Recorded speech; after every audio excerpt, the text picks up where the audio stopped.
The following podcast, I sat down with Zak Lenik. I know him as Zak in Israel. I started following his content a while ago. Zak is someone who made Aliyah a bunch of years ago and has become a real estate agent and content creator in Israel. His mission is to make coming to Israel a much, much more pleasant and easy experience for everybody. And he shares a lot about that on his social media. But we sat down and I got to ask him all the questions, a lot of them theoretical, but maybe not so theoretical, about how exactly someone could, everybody's saying you got to get to Israel, this is our homeland. How exactly that happens. So we talked about that and many other things. I think you're going to love this podcast. This episode is great. Remember to like, follow, subscribe. Really enjoying everybody's comments, so keep them coming. Thanks and enjoy. Hello and welcome to the Brainstorm podcast. And now, your host, Sonny Perlman.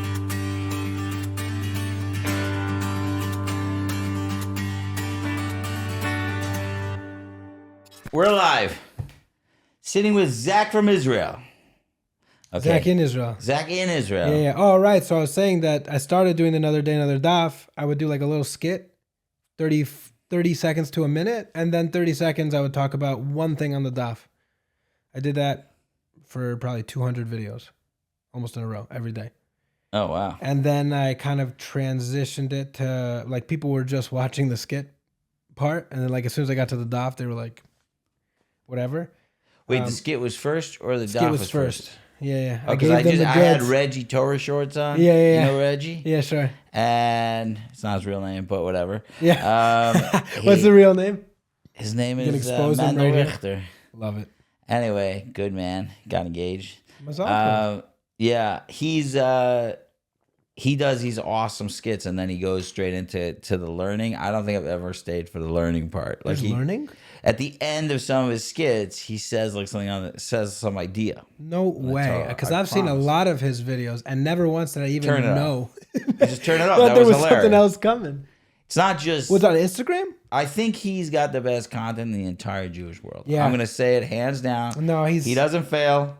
He's every amazing. time he comes up and he hits these such specific nuances that are like, they're not even controversial. They're just hilarious. No, it's literally just pointing out all our tiny little nuances that are idiosyncrasies of the Jewish world. They're like so hilarious. Anyway, he's absolutely hilarious. But some of you do have those skits and stuff, which is really cool. I've got some. Yeah, thank God all right, let me hit you up. Let me hit you with a a question right away. Love it. I don't know if I usually do this, but I'll hit you with the right question. Do you know what you usually do? Like, is there? I usually is a schmooze. I don't have a plan, but this is the question. Okay, so I'm watching a lot of your stuff, and there's a lot about Aliyah, a lot about real estate in Israel, because you are a real estate guy, and my wife has we could get into we were talking before about stories in my life, and I never had a plan to be living in America at any point. I came back for education, whatever, and I ended up staying for whatever reasons. Well, we could get into it. But when lately, October 7th happened, and my wife has been talking to me like, why are we here? And a lot of people have been saying like, what are we doing here? Let's get out of here. The anti-Semitism is crazy. Are these the writings on the wall? Sometimes literally. It's a little bit terrifying. Now, I think if you turn off the internet, like I have a Hasidic guy I work with, and he's like, yeah, I didn't notice anything, because if you turn off the internet, you don't really see it. But if you have the internet on, which may or not be the problem. But anyway, a lot of people are talking about Aliyah. A lot of friends of mine are starting to think about Aliyah. My question is this, and it's like, how the heck could anybody actually make Aliyah with the prices the way they are? Because let me just put it that way. I'll ask more questions. But how is a person from America supposed to go to Israel? And we're talking about apartments for $2 million. I'm hearing like the numbers are outrageous. The salaries aren't that great. It's not like it's being like, oh, but we also pay, everybody makes $400,000 a year. It's not what happens. No. You show up there. And the only people I really know that are doing well in Israel, it's because they either have a business in America or someone in America is supporting them. Or they're like great business people and they figured out Israel. But I'm not even seeing that much. So how is it possible? Like everybody's, and there's a lot of guilt on the internet. There's a lot of like, well, if you're not in Israel, you're not really doing Judaism, and like, okay, but could you tell me how I'm supposed to get over there and how does someone do that? Okay, so let's. There's a lot of things though that you said.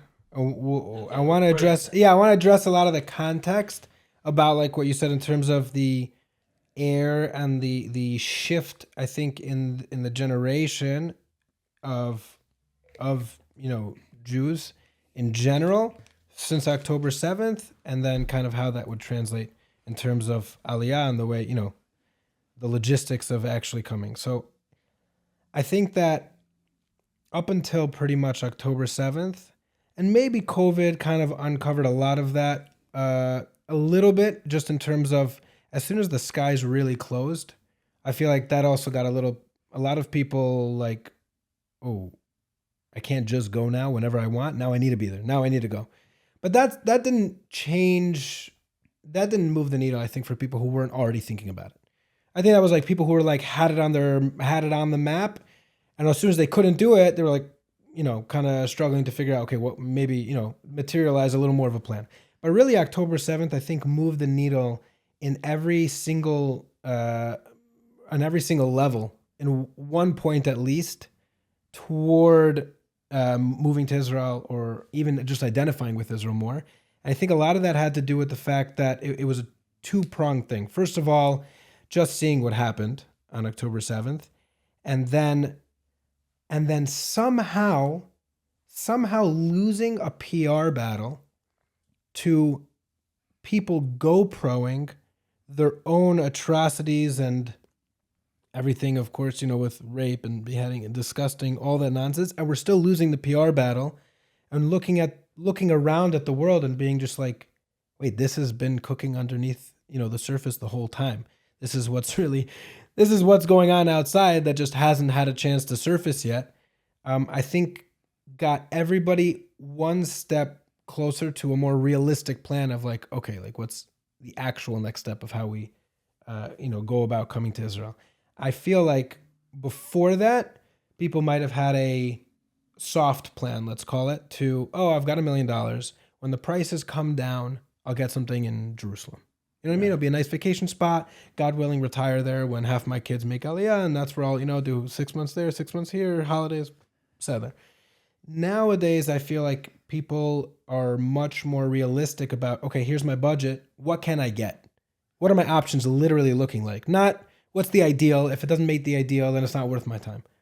I feel like there's been a huge shift. I think one of the biggest reasons is because the correlating anti-Semitism that was a response to October 7th globally, I think kind of made everybody Israeli.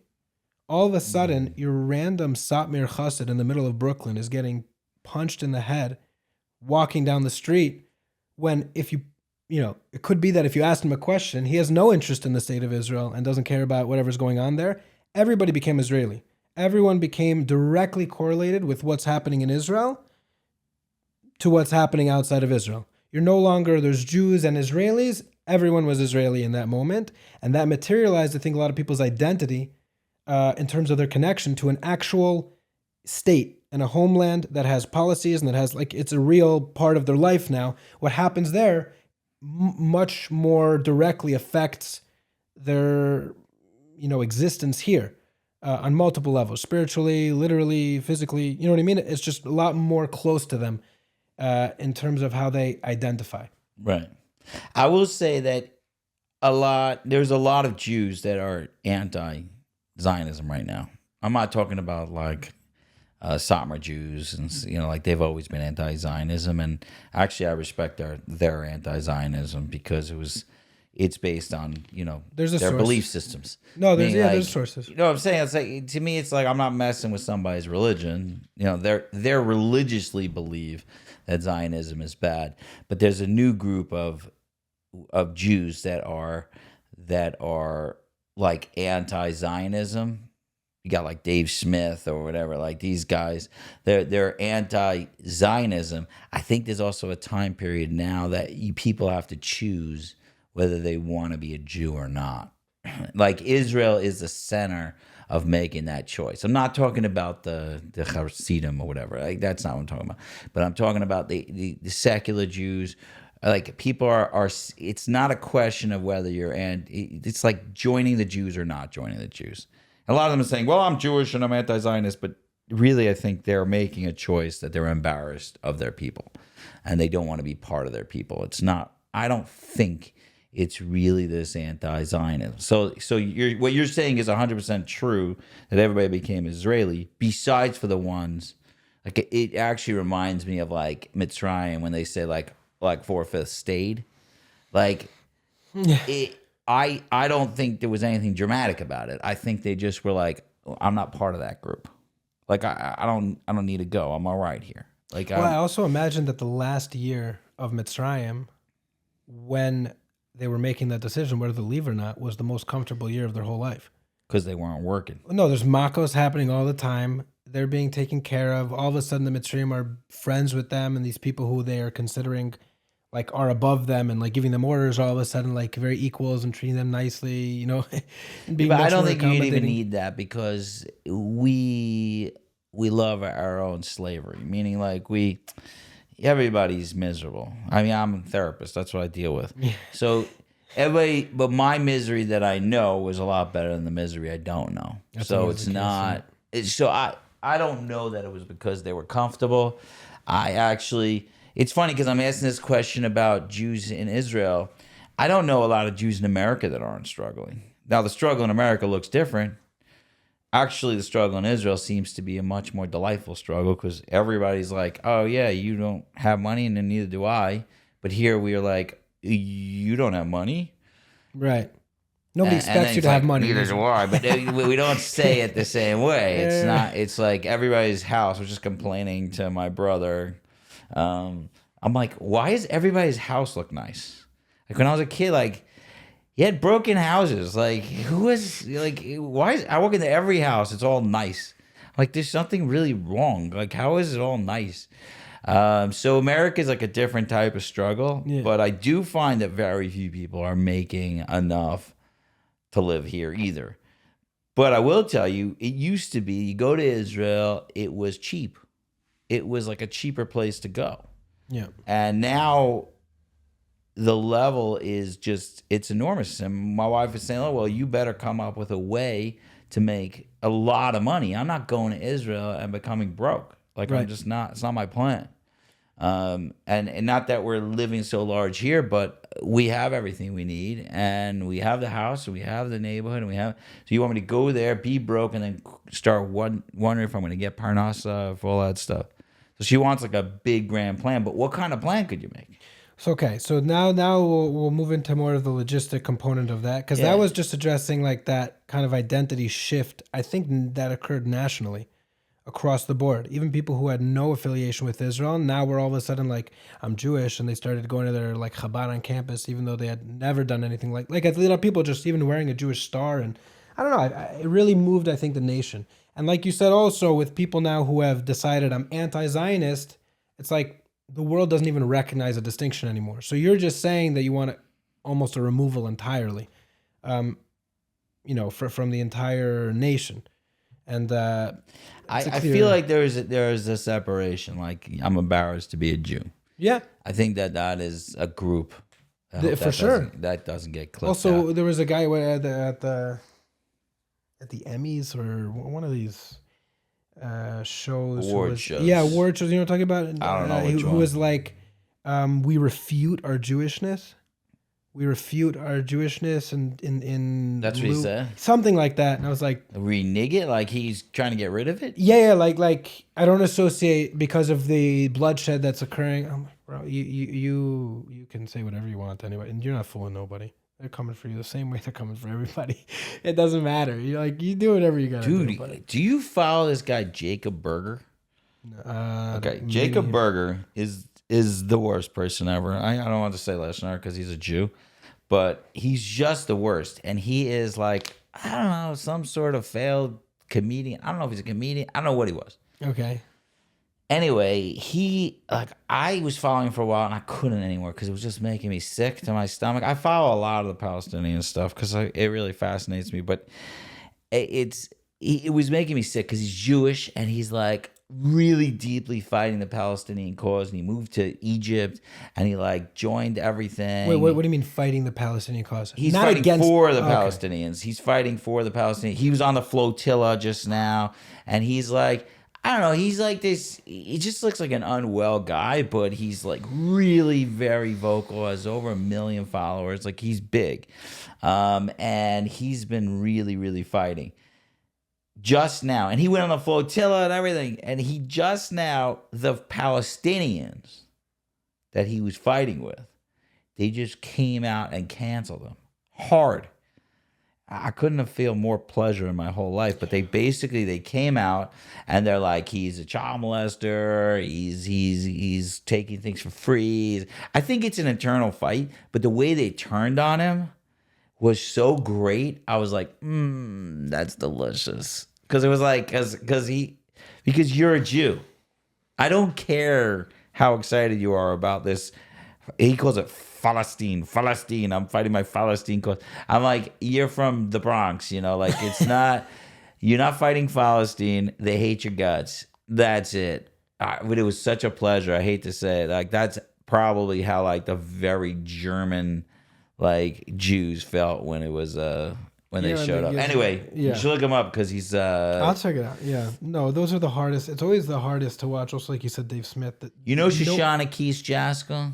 No, I don't think so. Oh my gosh. Anyway, no, she fights a lot for. I had her on also.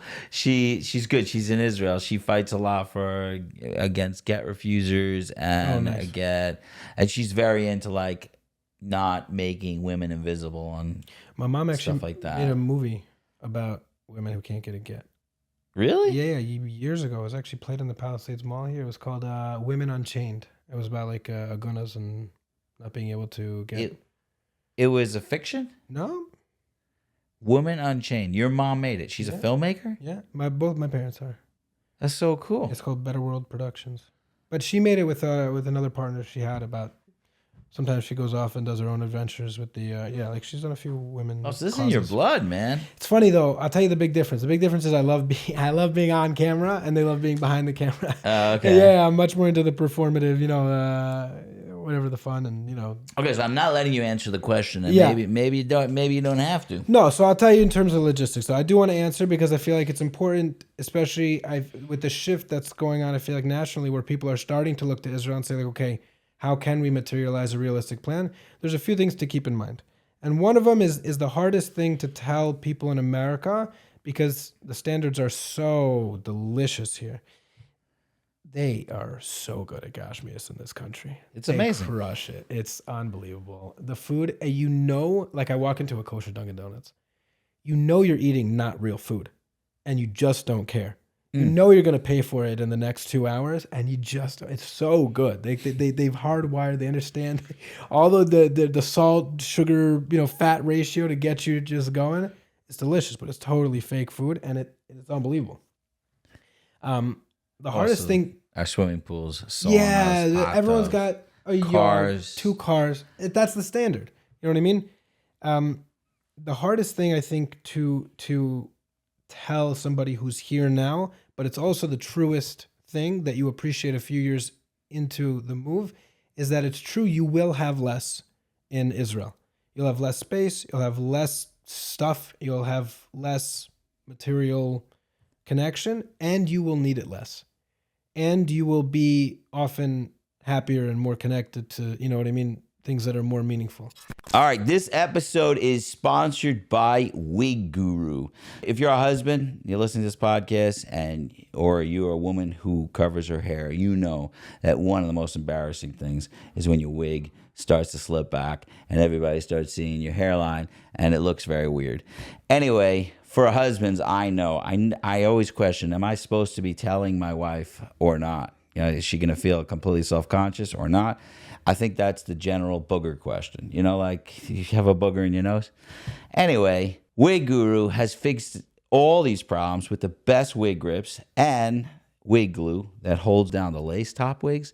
And she has so many different items. There's a big collection. So you go to wig-guru.com. You could order anywhere in the world. And also, for a little extra plug, she happens to be my wife, and she's amazing. If you ever heard about me talking about my wife, she does everything amazing, from my opinion. Anyway, go to wig-guru.com and put in Brainstorm, and you'll get 10% off. Back to the episode. I find that What does it mean you'll need it less? I think that there's a lot of standards that are in our lives in general that are propped up about what we're seeing around us and less about the genuine connection or comfort that it provides us in our lives on a day-to-day basis. There's obviously a certain standard that you've grown up with and that's what you're accustomed to, fine. But I think there's a lot of it that's just, I need this new VR headset. Why? Because everybody in my office is talking about this. Everyone's got this thing. So a lot of these things are propped up by a lot of the environment you're a part of. Well, you change your environment, you're going to change your standards regardless of what's going on. And that'll take a year, 2 years, 3 years to realize how much of it is purely social. So that's a hard thing, I think, because nobody wants to say, okay, I'll just have less money. I'll have less stuff. Nobody who's on this side of the equation is going to be like, oh, that's okay. I can live with that. But you do. I've found that, with a lot of people that I talk to and my own, personal experience that it's the case. And also in terms of having less space, a lot more of the common areas in Israel are utilized. People spend a lot more time, I think, in, group settings in like the parks. And yeah, stuff. like they're much more utilized. The common spaces, I think people take a lot more advantage of. Here, everyone's got a swing set. Everyone's got a huge, everyone's got a lot of space. So do you even know where the closest park is to here? I do. You do? Okay. Well, I feel like I've never been there. Yeah, I know I was exactly growing up. where it is. I can't even think of a playground that's near my house. Let me think about that. Oh, a playground. Yeah. What do you mean park? Like What do just you a mean? big open field where you could play baseball or something? I was thinking about Willow Tree Park is the closest one. Okay. to here. Yeah, that is a park, but there's There's nothing in there. There's nothing in There's it. a There's a gazebo. pond that they keep on pumping water into. Do they? Yeah. I've been there at night sometimes. I live with our friend. We used They're to walk scamming there. us? Yeah. They'll pump that up.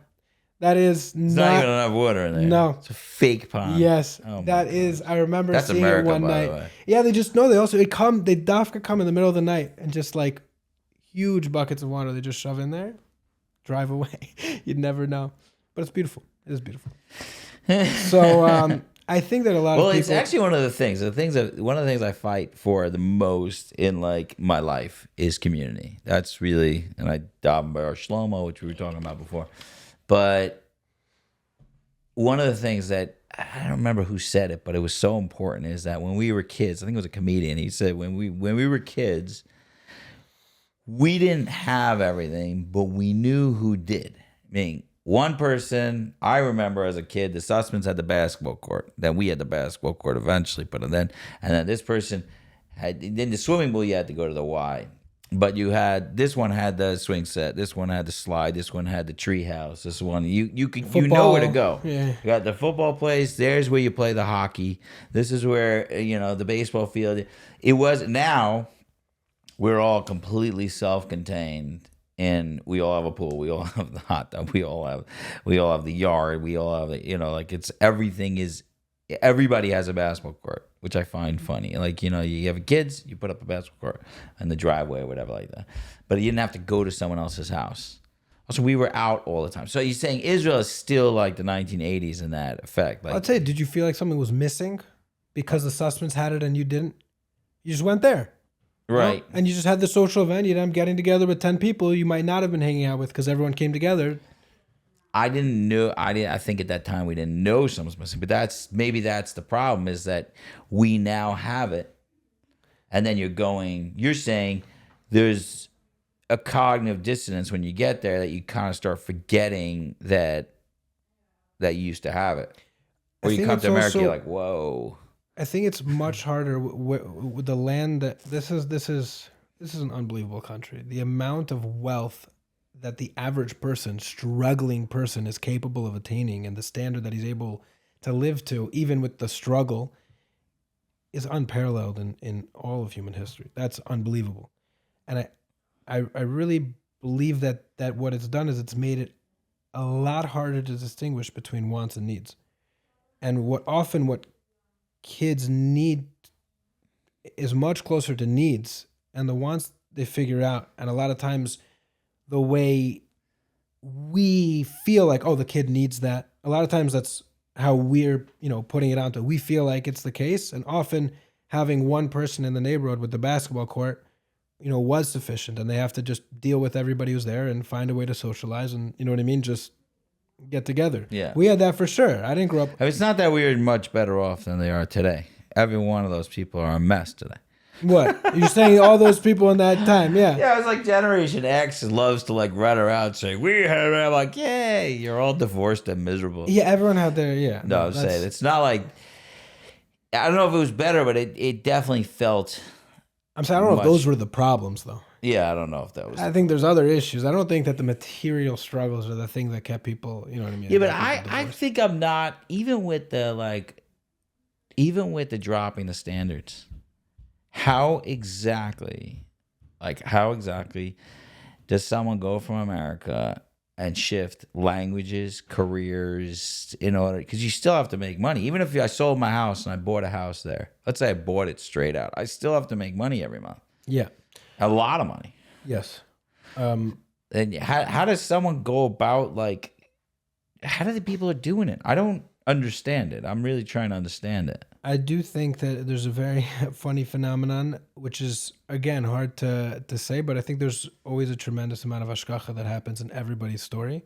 But again, that's not how you want to plan, you know what I mean, a move like that, to just say God will provide. I do think, though, that regardless of how you're going to cut it up, there's always an element of, and this is how I felt moving to Israel. A lot of people asked me when I was making Aliyah, and I did it in the easiest context possible. I did it single, without any ties here, without a serious career going on, without any type of roots. They say, okay, if it doesn't work out in Israel, you're going to come back to America. It's like, okay, and if it doesn't work out in America, am I going to Guatemala? Like, what do you mean if it doesn't work out? I'm moving there. That's where I'm going to build my life. That's where I'm going to start creating my standards. That's where I'm going to start, making my network. And I felt like if I'm going to move to Israel, I'm going to take a step toward God. There's no way he's not going to take a step toward me. There's no way that he's not going to meet me in the middle. He's going to say, oh, the book that tells you come to the land, you're going to come there and I'm not going to provide for you. I just didn't feel like that was going to be a realistic option. And thank God, you know what I mean? You stick with it. It's true that there's an adjustment of standards and there's adjustment in certain directions, but I felt like I came and Baruch Hashem, I was able to meet my wife. I was able to, Your wife's also from America? So yeah, my wife's family is totally Israeli. Her parents are the only one within their family that moved to America, to New York City. She grew up here till the middle of high school. Worst time to leave. And then they moved back to Israel. Oh, wow. Yeah, that's a whole, we could talk about that for a while. They have a whole story there. Well, not about them, but about people. I don't want to talk specifically about your wife, but about people leaving with different ages is also like, I remember they used to say, like, don't go after a certain age. If your kids are older than 8 or 9, you may not want to go, or 6 or 7. I don't know. Everybody had like a different rule. So I actually went on a pilot trip. Yeah. But at that time, I thought I was much more Haredi. We're talking 13 years ago. Okay. So it ended up happening is that for a long time, my Rabbi Harp was my rabbi. And because of the work I was doing, he said, like, you're not allowed to go. I was building a lot of these programs for at-risk youth, and then people aren't doing it. People weren't doing it, and thank God, like many, many, many programs are open because of the work that we were doing and stuff like that. So that's really, really cool. but he was like, I thought I was going, and then he held back. But then eventually he said, around 13, 14 years ago, he's like, if you find someone to replace you, then you could go. So like that was it. I'm not like I go to my rabbi to ask, but that was like the only thing he was like strict about. Like it's the only thing he told me, like you got to be careful where your shlichus is basically in the world. Not Chabad, but a different type of So what shlichus. happened? So I went over there, and I thought I was much more Haredi because my kids were in Beis Yaakov here, and I identify as a very halachic Jew. Like that's the best way I could say it. Like I don't look like the regular Jew, but I have all these like high standards halachically, and that's how I live my life. My kids live their life like that, and so I thought I was maybe Haredi or Chardal, or like somewhere there. And I showed up. I started visiting schools, the shuls. I was like, these people are effing nuts. I don't know how to say it a better way, but like I was like, what is wrong with these people? Also at the time, and I think it has been a shift, there was no give. And I'll tell you why I think there was a shift, but there was no give. Like if you were like Haredi, you're Haredi. If you're Dati Lumi, you're Dati Lumi. If you're Mizrahi, like everybody had their group very tight, and it was based on the schools you sent to, and I'm sure it still exists, but I was like, I'm way too gray for this whole area. Like I'm not, like I mean, in all intents and purposes, I'm living my life like a Haredi in a lot of ways, but in some ways I'm not. I mean, I'm keeping Chalav Yisrael and Rabbeinu Tam, but I look like this. So I'm like, which group thinks I'm faking it is a different question, but that's a whole different story. But what I'm saying is, it was so stiff about where it was. And I was like, I came back. I went by myself, and because we didn't have the ability to like both go at the time. I came back. I'm like, yeah, like, this is crazy. We're not doing this. We just got to figure it out. And then we decided to move to Muncie. We were living at Brooklyn at the time. We were going from Brooklyn to Israel. We had no other plan. Right. And then 13 years later, or maybe 14 years. We're coming up to 14 years later. Here I am in Muncie, still missing my state, still missing my Israel. But I was just there for a weekend, just now, last week or 2 weeks ago. And I was watching like Haredi looking kids, like married couples like holding hands. And I saw like long pants people with shorts on, and I saw like covered hair with short sleeves, and I was like thoroughly enjoying it. I think it's in post-COVID, post October 7th phenomenon that's new. Am I wrong? I don't know. So I want to speak to a few of those points. I said a lot of things. Yeah. So to start with the last point, because I think I'm more likely to forget that one. But I think it's really this generation is much more globalized because of social media, because of people just have so much more access to what's happening in other communities and whatever, that people's values and standards are not as rigid, not as one-dimensional, because they're just seeing what's around them all the time. I think that communities are much more interactive and communicating with each other, and that's kind of translating to a lot of people's, let's call it hashkafas, kind of across the board. One of my favorites in terms of what you were talking about is tzitzis, no kippah. I love it. Oh, wow. It fires me out. I haven't even seen that. Just fires me out. My wife taught for the past, 10 years at a public school in Jerusalem. Sephardi, though. What? Ashkenaz also? Oh, no. Yeah. No, Sephardi are capable of holding on to two opposites at the same time without any contradiction. It's unbelievable. Really to their credit. Because I feel like growing up, I became not religious at the end of high school, but it wasn't enough to be just like, oh, it's a struggle for me. Kasheli. It was just like, no, the religion's not real. Like, I'm not in the wrong here. The religion is just not, doesn't make any sense. I feel like often what I see in the inverse, Sephardi counterparts is they're like, oh no, it's totally real. Hashem loves me. I have great connection with God. It's just not speaking to me. I just don't love the idea of not going out on a Friday night or not doing whatever. They're capable of just like, they'll put on tefillin, Omer Adam. You follow him at all? And then I know of him. My wife loves pointing out to me. It's unbelievable You look at his He's a stories. singer. Yeah. One of the yeah. biggest in all of Israel. You look at his stories like on Instagram. First story, it's like a picture of him like wrapped tefillin, siddur open, modani, kol yom, kadosh baruch hu, borei olam, moda kol, and like the sunrise and everything. Next story, on a yacht with women in bikinis. I'm just like, wow, that is unbelievable. He's in Olam Haba and Olam Hazeh. He's getting the whole thing there. That's unbelievable. That I think is uniquely Sephardi. That's uniquely Sephardi for sure. But I do think that there's a lot more of that middle ground gray culture that is existing in this generation. I think it's been catalyzed by certain events, like you said, October 7th and whatever, that are putting communities in touch a lot more. But I think it's something that's been brewing for a while. Even 15 years ago, like you said, you're Chiloni, Haredi, Dati Leumi, that's it. Yeah. Now it's much more diverse and there's a lot more of that gray going on. But to the first point that you said, when you were identified as Haredi, when you went to Israel, I feel like there's a misconception often when categorizing these different groups of people. Often people first and foremost give it the attribution of a religious definition, right? You're Haredi, you're Dati Leumi, you're Chiloni. That's in reference to a religious connection. And obviously there's a strong religious component that plays into that. But first and foremost, it's a culture, which is why even if you were to take somebody, who's very yeshivish coming out of Muncie and they attended, yeshivas their whole life and then they go to Israel, they're not Haredi. That is a different world. The culture is so vastly different that although there's a overlap in terms of how they might approach Torah, the way that often exemplifies itself and expresses itself in their life is very different. It's very different.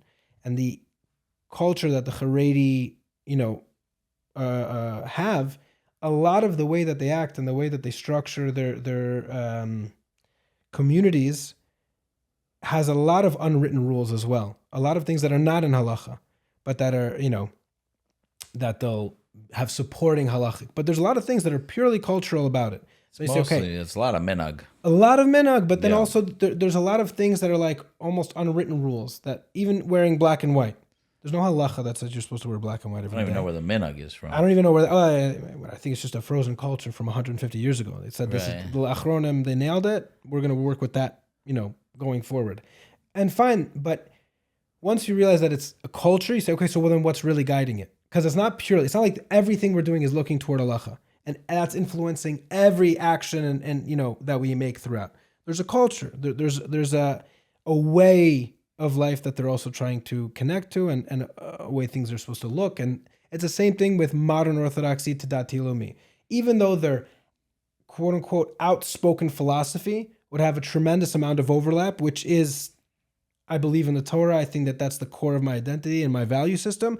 But I believe that it's supposed to be integrated with the outside world and what's going on. Okay, fine. So the way that translates in America with modern Orthodoxy is I believe in Torah and whatever, and then I'm interacting with the world. What world are you interacting with? Americans. You're in America, that's the way. Okay, fine, but how does that play out in Israel? I believe in Torah and I do everything, and I'm interacting with the world. What world are you interacting with? Israel. You're in Israel. So those cultures are so influential in those belief systems that even if you have the, stated, equated, hashkafic level, let's call it, the way that translates is so vastly different. By the time you actually, okay, I'm going to move there. What makes sense for me to move to? Those are very different things, and they're primarily culturally driven more than they are halachically driven. I think you said that very well, because even in America, David Bashevsky was just on a podcast. I think I was talking to him on the phone. Yeah. We spoke. He was just on a podcast on Meaningful People. Those are like He's doing some amazing stuff. I just gotta say. Who, Meaningful People? No, Meaningful Minute. David Bashevkin. David Bashevkin, Rabbi Bashevkin, his podcast. I didn't listen to it. 1840. I'm really blown away. I realized also after listening for a while that like he's very smart, and a lot of times he'll say things like, "Oh, I have no idea what was just said." Like a lot of big words, and he's, I'm like, All right, let me back up again. Let me try it again. Yeah. He's got a very strong intellectual background, and he's very well read and very articulate, and something like wow, it's a bit above he's my definitely my head. phenomenal and definitely fascinating. And he's I would say like the old school mono-orthodox. Like he's like he like talks like the Rav, like Rabbi Soloveitchik. Yeah. Like he has that, like we need to think about every single thing, intellectualize it in a deep way. And so it's really cool. But he was really putting to words, and everybody should check that out, the Meaningful People with Dov Bashevkin. But he was on the Meaningful He People was on the Meaningful It's not People an 1840 podcast. No, it's not 1840, Okay. which is, by the way, it's awesome. If you want to get to know podcasters, you really want to go to when they're interviewed. I find that it's really interesting because I'm interviewing in my podcast, but I get to say some ideas, but most of the ideas are the guests. So you really want to get to know someone. You got to listen to him being interviewed. So David was saying the idea, he really was putting to words like there's such tiny nuances that we're building these separations on. Like my sister lives in the Neve Daniel. She's I guess Mizrahi. I don't know. She's firmer than any from person I know here. Sure. But her kids go, let's say on a B'nai Akiva thing or something like this, and we would, the from people here would be like, I'm like, she's firmer than all you guys. Her entire life is Yiddishkeit. There's not a moment of her life that's not fully in Yiddishkeit. And her kid's got a nose ring. You know what I'm saying? Like, so it's like that idea, the little nuances that I put so much on, which was like what you're wearing, how it is. I mean, this whole, I happen to be crazy about this sneeze thing. As my daughters became older, I became infuriated by what they've done with the sneeze idea, which is, I think, pretty brand new in the Jewish world. And it's disgusting. I don't know what to say better about it, but we could get it. It's not your topic necessarily, but I don't know if you have older daughters. Well, I just want to know exactly what component of it are you? That they turned like sneeze into the weapon. number one thing that people tell me like, I'm not so religious, and I'm like, why? Well, because I wear pants. I'm like, that's what you come up with? Like, how many times in the Tanakh does it say not to wear pants? Like, that's what you come up with. You're like, you're doing chesed all day. You've taken care of every orphan, every widow. You're the best. You're the best Jew ever. I'm wearing pants. Like, how did that become like some sort of status symbol? Besides the fact that it's weaponized on a level that's horrible and it's diminishing half of us. It's also all shame driven. I feel like it's only negative. There's no, you're like lauded for being tznius. You only can lose in that game. I feel like people will only notice if you're not like. Do you want to hear a hot take? Here we go. My favorite. I have so many hot takes. Here we go. I said I have a hot take to I think my niece recently, and she's like, you have a billion hot takes. Give me your average takes, actually. Can we get a cold take? This is a cold take. Hot take. My favorite type of woman in the Jewish community are the burqa ladies. You know the ladies in Beit Shemesh that wear full-blown burqas. They cover their entire face. Orthodox women. That's a great She's one. in the tent. It was like a meme or something. Sarah's in the tent.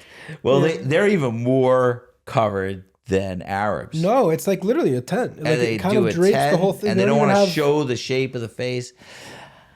I love them so much. This is my hot take because if there's ever been satire to point something out, it's them. Meaning you tell somebody forever, like, tznius is the most important. If you want to be the holiest Jew in the world, you be tznius. They won. That's where it's going. That's the end game. And they did it. And everybody's like, that's ridiculous. Yeah. And you're like, no, that's satire. That's what you are. Yeah. If you point out how ridiculous it is, you'll realize how ridiculous it is.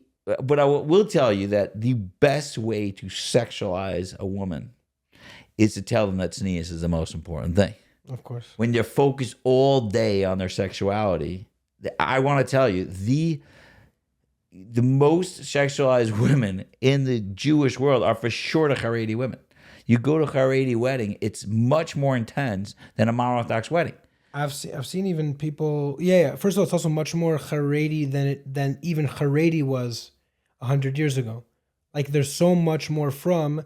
No, but I'm saying the women are dressed to the nines. They're because they're so aware of all day being told that you're an object of desire for men all day. They're being told this, so they act it, and it's the craziest thing. If I go to Teaneck, the women are just being normal people. They're wearing short sleeves and a lower collar, and they're normal. No one's going and fully putting on makeup like you've never seen in your life before they walk out of the house. Yeah. But go ahead into Flatbush or parts of Muncie, and you don't go to the store unless you're fully made up. What is that? I don't know. Oh, give me 1 second. I'm sorry. There's been a lot of drinking. Can I run to the... Yeah, go to the bathroom. This episode is sponsored by Our Village Sober Living Women's Division, which is the new program that has been opened specifically for women in the Our Village community. Our Village is not like any sober living that exists in the world. It is a full-blown community with so much love, and it personifies the idea of only love. We understand in Our Village that the only way that we could really grow and change in our lives is if we have a massive support network behind us that loves us, cheers us on, supports us, and helps us through that difficult process. So if you are interested, go to ourvillageny.org and find out everything, contact them, and see if this is something that's for you or for a loved one. Now back to our episode. Something you want to say? Yeah, something I want to say on that exact point in terms of the focus on like random components of Judaism or halacha, let's say, and kind of making that the focus. Like you said, I'm not religious because I don't wear pants. Well, two things. So first of all, that I find very funny, a little bit going back to what we were talking about. Because I wear pants, I just want to say. Yeah. Going back to what we were talking about in terms of like kind of Sephardi and Ashkenaz, the difference. Generally, I've found that if you ask somebody in America, are you religious? You say, yes, I'm religious. Why are you religious? Because I keep kosher and Shabbos. That's like the baseline. If you're those two, you're able to say confidently, I am religious. Right. I remember working in a marketing agency for an Israeli guy before I made Aliyah here in New York City. I remember he's like, I'm not religious. I only keep Shabbos and kosher. I was like, what a perfect, perfect distinction in that regard. But in terms of what you were talking about with the kind of like what makes you truly religious, like you said, your sister, even though a lot of people would say that, they'd be able looking down on her religiously in certain components, even though she's every component of her life is directly influenced by Ratzon Hashem, that she's just trying to, do what she thinks is truly right. Something that I was really blown away. It really hit me. There's two people in particular, but one for this example was Hirsch's mom, the speech that she made. And you're looking at what looks like just a very, like a modern Orthodox woman. One particular speech? Yeah, after she gave, it was like a video that was going around. Okay. Maybe it wasn't one particular. Maybe there was like a tour. She spoke in a few different places, I think. But one that I saw, I was just blown away with how resolute in her emunah and her recognition that this was a divine decree, and how it didn't waver her relationship with God an iota. And she had, just spoke very clearly about how, obviously the pain that was involved in it, but how this, how much she loves God and how much she appreciates and everything. And I was like, it's crazy to me that some people would look at her and think that they're more religious than her because, they might be dressed in a certain way or, not put things directly on the plata. And you're looking at a person that is, in many ways, I feel like the greatest expression of the deepest connection that one could have to, to Hashem in almost every way. You have your most precious jewel taken from you, and it doesn't put a riff in your relationship with God. I don't know a greater benchmark for somebody to truly on the inside be considered religious, or you know what I mean? Yeah. From and another person. I will say she spoke at my daughter's graduation from YU. And shout out Shava. Sorry, my daughter Shava. But she spoke like this is the greatest Jew I ever heard. Like the words coming out of her mouth. Like I was so proud to be in the nation with her. Like so I had a very similar experience. Right, but it's also exactly what you're saying, where there's people who would look at her and be like, "Oh, like she's, you know, like her sleeves are short. Yeah, like she's Her not hair's really not religious." covered. These are things that like I think the lines are blurring. You could say your other story in a second, but the lines, like you said, I think October 7th, we need a common enemy for these lines to blur. I don't wish October 7th on anybody, but it was the biggest wake-up call of my lifetime where everybody was looking around and going, it's funny because they had the 6-day war, but I think the world loved Israel then. Like there was we like were a still pride. the David. We were still the David. And it was like the world loved us. It didn't have the connector that this had when everybody was like, oh, like we just have ourselves.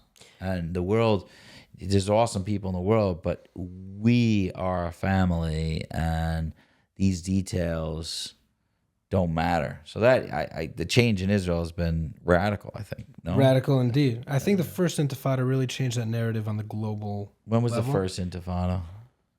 You don't know the years. I'm not going to say that. I think on I was camera, there. and then everyone comment, "What?" Yeah, don't sound on camera. You're in trouble. We could. I was, Jamie. What was it? It was 2008. Jamie, look it up. We don't have the TV anymore. No, but he's always looking away from the camera. You don't know. They don't know that. They There's don't a TV know that. over there. Yeah. We don't know when the first Intifada. I was there at I a think bunch early of bombs. 2000s. I think. So I think that was the second Intifada. I What think it was the late 90s was the... could be the first one? But I was there when there was a lot of bombs, and I was there like 95 through 99. But part of what they did was they really changed the narrative. There's a lot of pictures that came out of there of like when they really started weaponizing their children, and they put them, and there's a lot of these pictures with like soldiers pointing a gun at kids. And a lot of those images got etched in the global mind and the global memory. And it really changed the narrative of the David. We went from the David versus the Goliath to being the Goliath versus the David. And that... Yeah, I want to feels tell like you something. Everybody's been saying that the Palestinians have really good marketing, and they No. What? Yeah, okay, go on. Sorry. Don't agree? No, I've got a hot... No, I agree that people Let's say hit a that. hot take, but I'm saying I don't think they're trying that hard.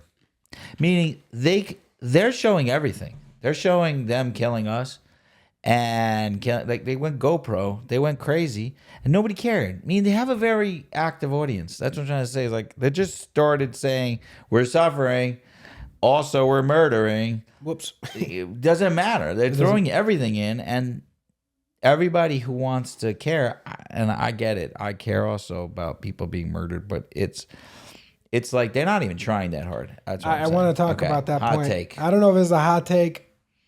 Hot take. Lukewarm take at least though, which is By the way, have you seen the subway takes?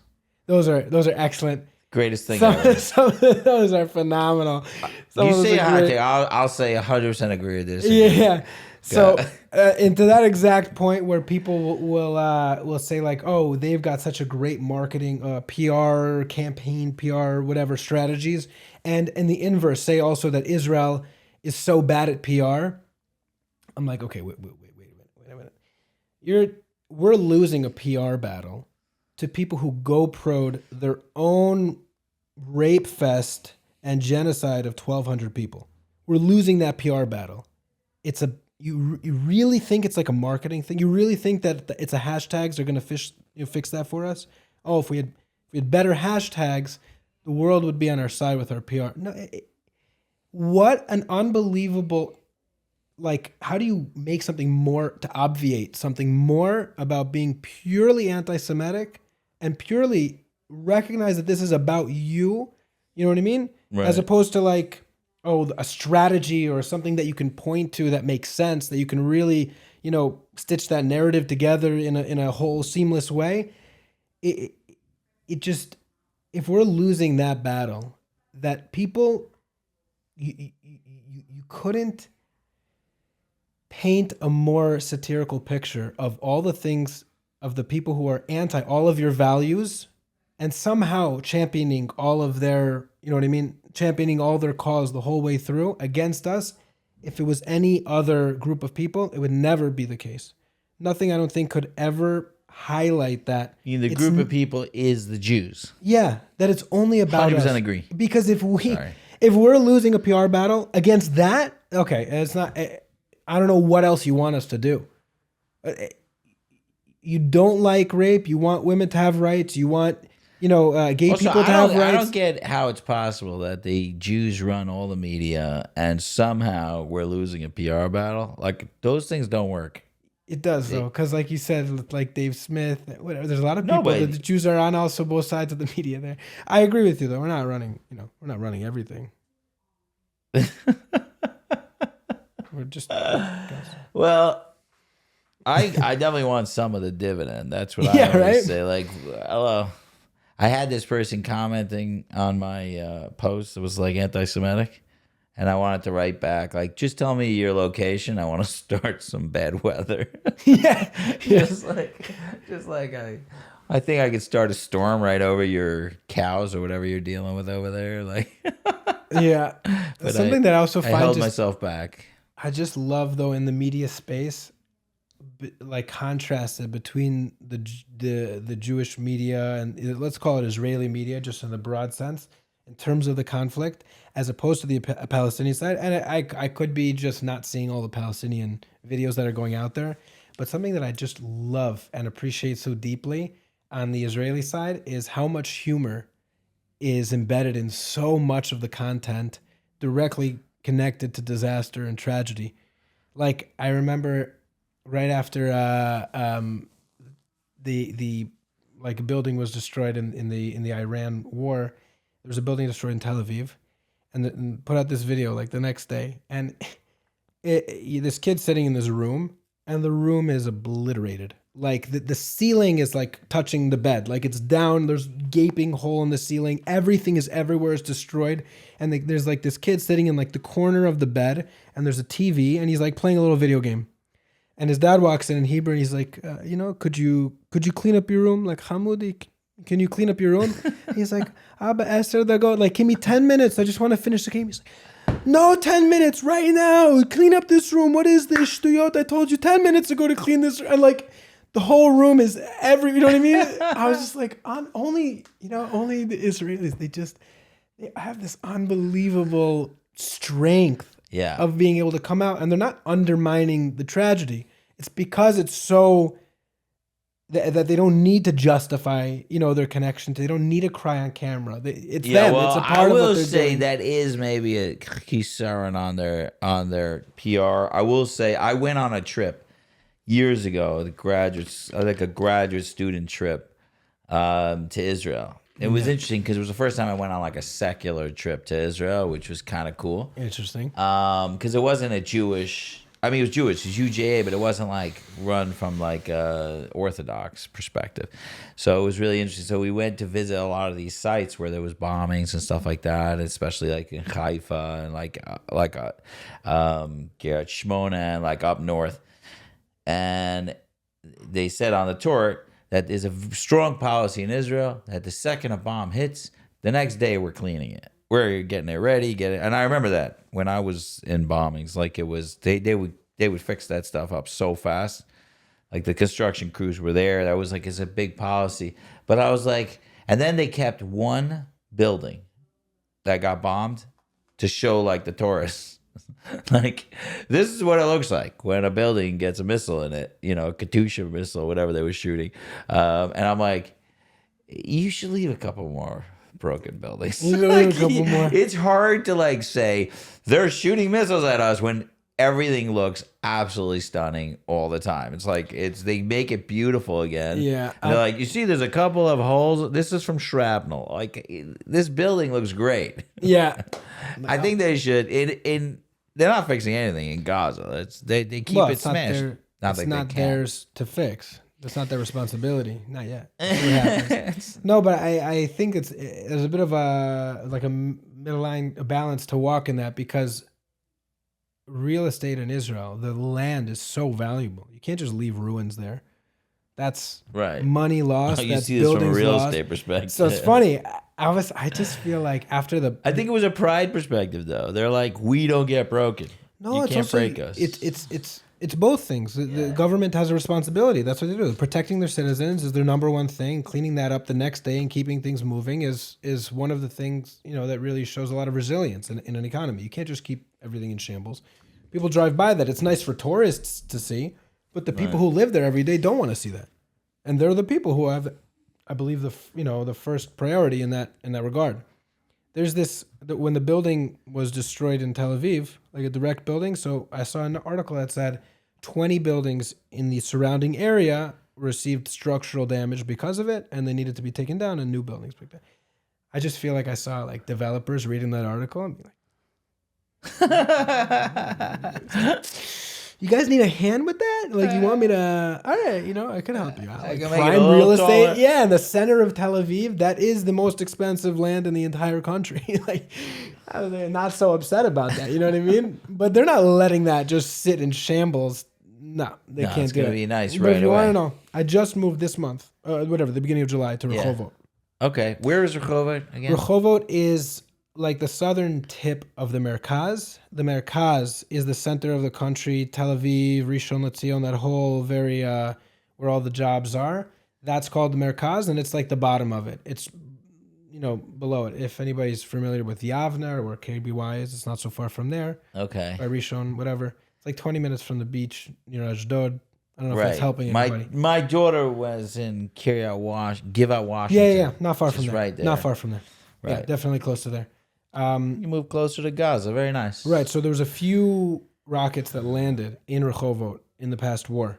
And right next, there's a shuk in Rehovot. And right next to the shuk, there's a building that is totally decimated there. That is gone. And you could see there's, in many of the surrounding areas, the roofs on buildings are all shaken up. And there's a lot of destruction. They're not cleaning that up right away. It also depends, I think, on the Oh, so the specific city, how quickly they get their act Rehovot's together. not of the Yeah, they're highest. chill. I mean, listen, it's a lot. So I don't know if they're just focused elsewhere, or maybe people are bidding on the project now. I don't know exactly what's going on beneath the hood, but yeah, it's still So there. why did you move to Israel? Okay, so You moved single? I moved single. Okay.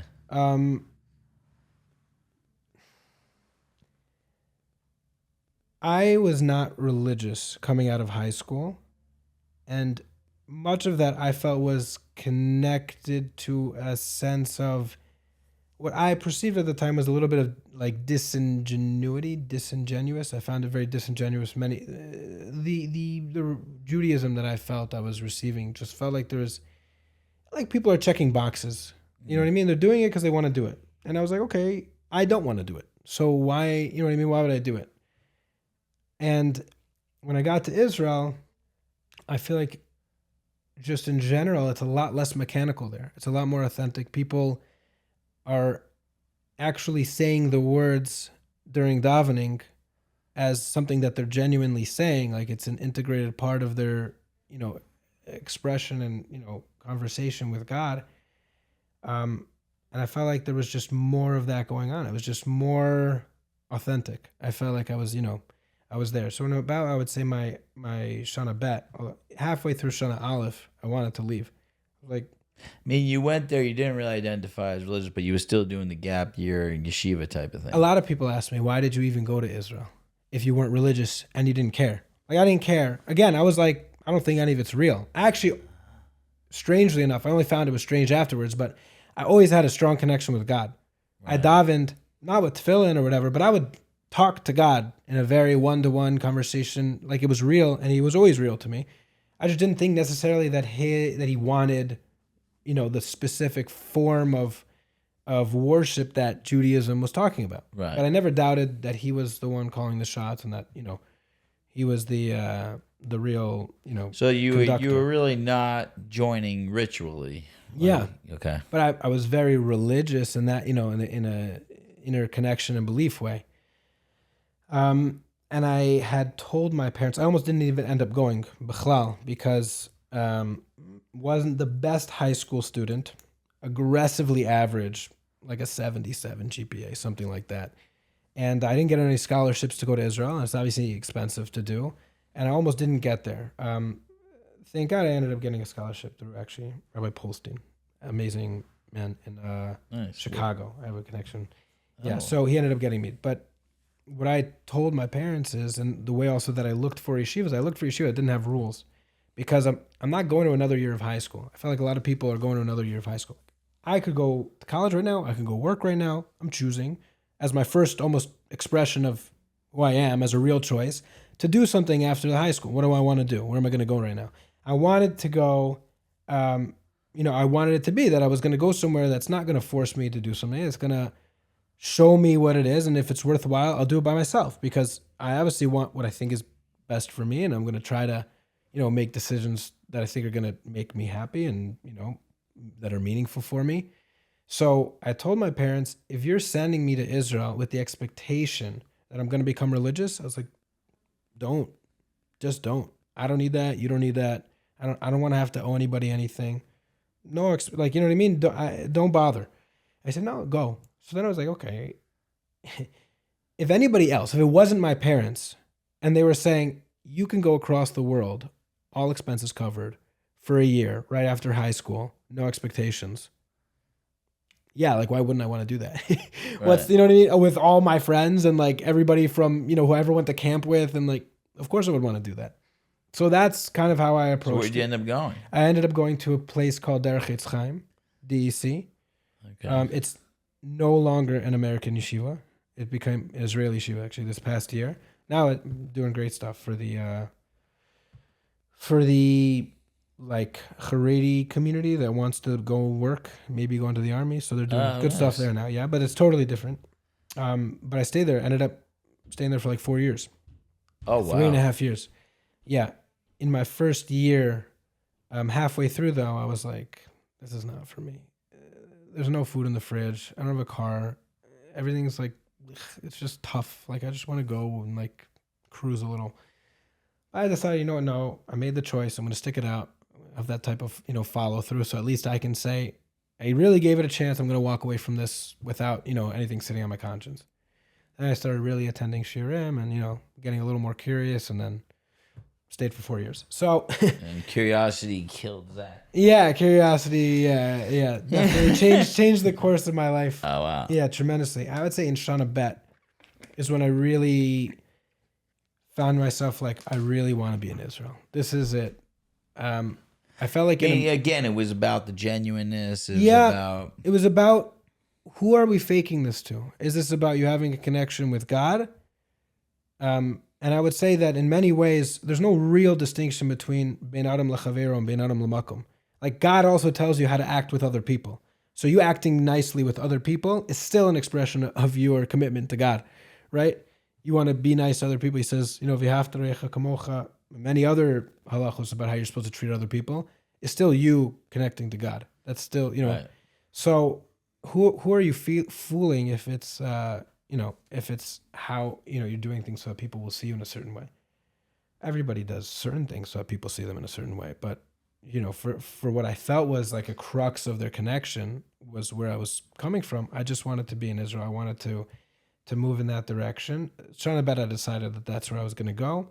I came back home because I didn't have a language, a network, a college degree, work experience. I felt like I just had nothing to get off the ground if I had just stayed in Israel and started, there. So I came back for about 1.5 years in between yeshiva and making aliyah. What? And you still single? Yeah, single. I started dating when I was here. And you I was about 23 years old. You went to college here? No, I tried. Oh, you tried? Yeah, What do you didn't mean? work out. I tried. My high school Wasn't good enough. didn't release my transcripts for whatever. I tried Right. going to Landers. I ended up playing for the basketball team for Irv Bader in Turo. Oh, really? Yeah, it was fun. It's like not an NCAA, but it was fun. We played college ball. But he kept on asking like, oh, like you're enrolled in the school, and I was like, well, Sure. That's hilarious. But yeah, I ended up getting to play with the team. It was a lot of fun. But then I made Aliyah. It was funny how it happened. I was working for this Israeli guy. Like I got some experience working in this marketing agency in the city. And at one point I was always talking about like, oh, if you have anything in Israel, send me to Israel. I love Israel. You know, I always want to go to Israel. At some point we were on the bus together. It was a Thursday. And he was like, listen, are you really going to Israel? Like, do I need to think about hiring somebody else and like training somebody else? Like, what's your plan? And I was like, what am I waiting for? I was like, okay, let me think about it. On Sunday, I decided, that was probably April. On Sunday, I decided I was making Aliyah in September. I was going to go that year.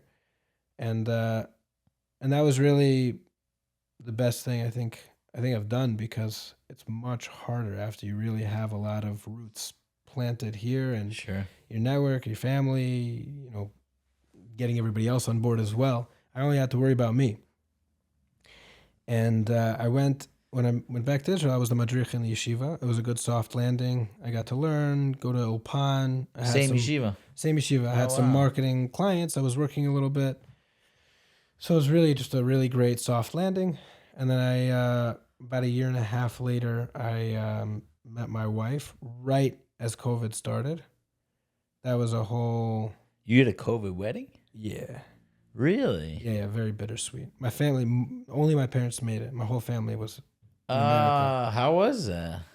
Very I don't bittersweet. think I've ever spoke to people with COVID weddings. So. In Israel also, Dafka.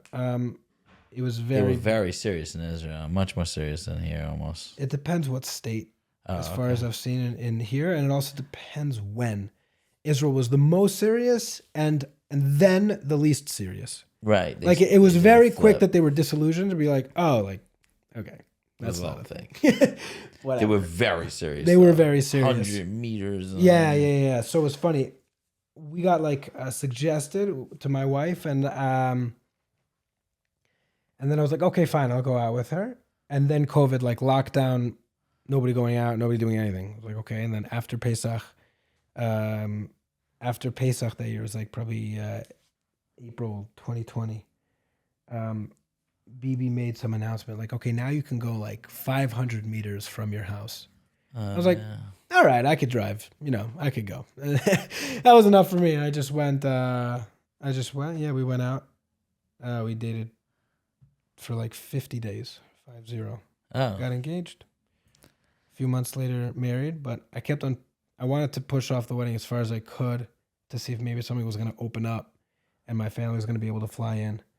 But it didn't happen, and it was really stressful in that regard, because there was a lot of pressure from both sides.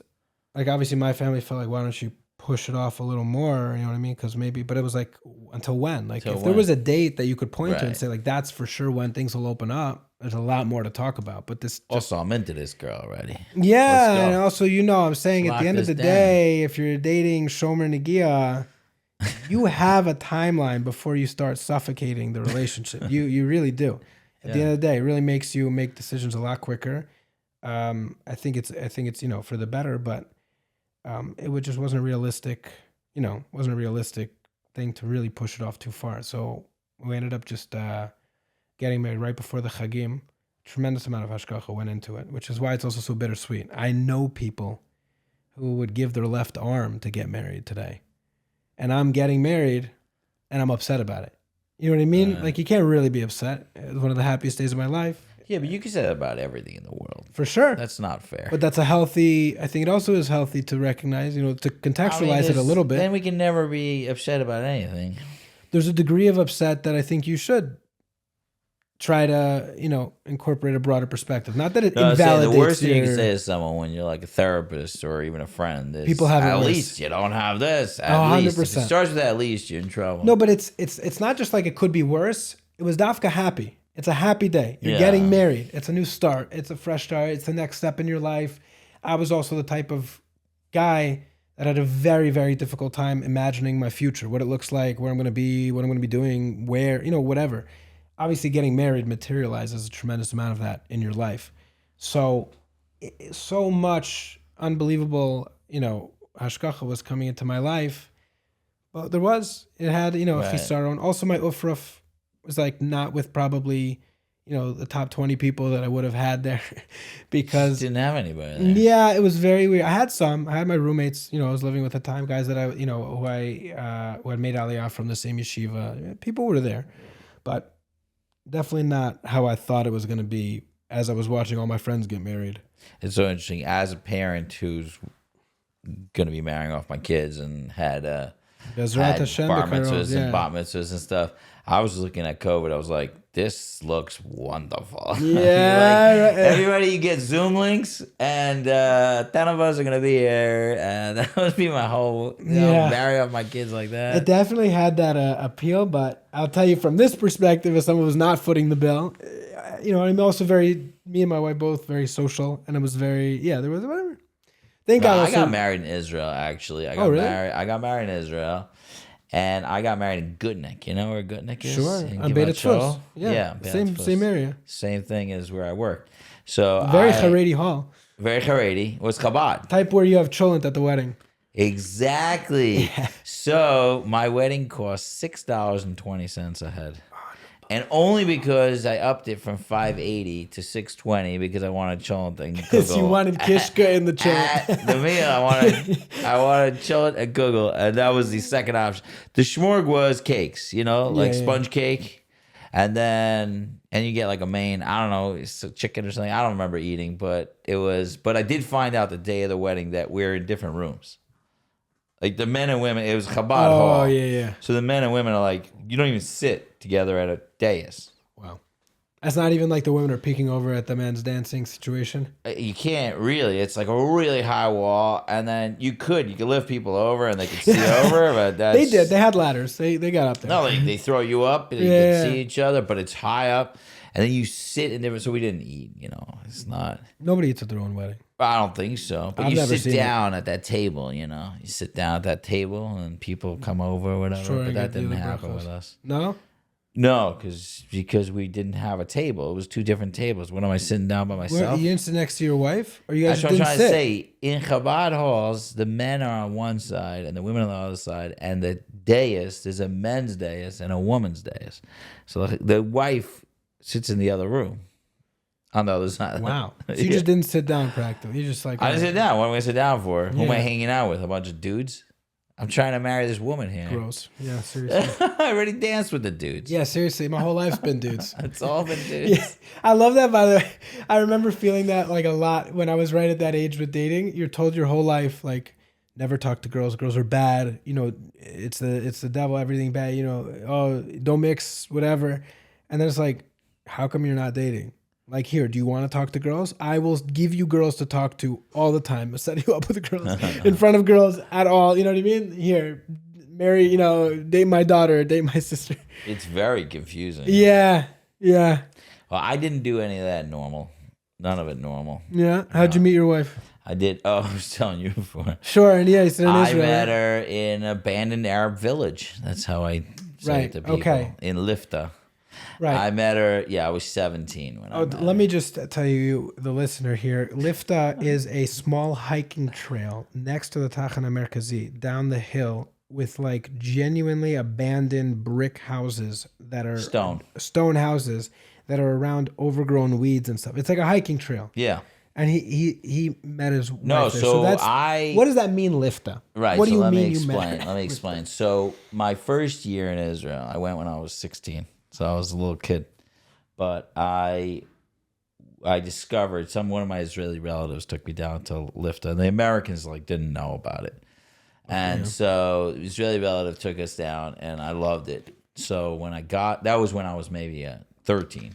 So when I got there at 16, I used to go down there, and then I adopted a house. Because I didn't like to always... There was a period of time I was a little homeless, but also there were times where I was voluntarily homeless. Like I just didn't want to be in my apartment, or I had an apartment first, then I had a dorm eventually when I went back to yeshiva. But I wanted to stay out. So I adopted a house and I made it mine. And it was cool because it had a hole in the roof so we could light a fire in the middle of the house, and and it had the world's tallest toilet because it was attacked by the Israelis. when the Arabs were there in 48.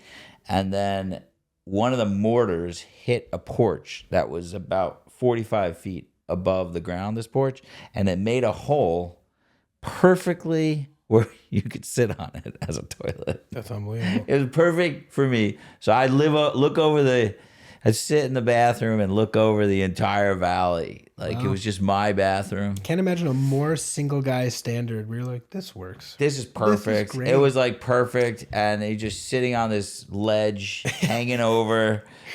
I feel like on some level, that's every guy's dream. Whether you're willing to admit it, you're just like, that's anyway, really so all I need. lived down there for a little bit. I would go down when I needed a couple of days to, like, you know, chill. It was a couple of hippies down there. It was just me and a couple of hippies. A lot of illegal substances were happening down there because the cops didn't come down.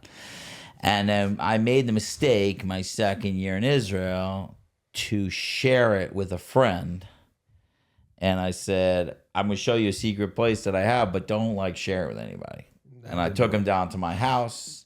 I also had an almond tree outside and a fig tree and sabras. I had all this, like, I would eat off the land. It was great. Wow. And there was a stream, like it was like off the land. It was very cool if you came in the right season.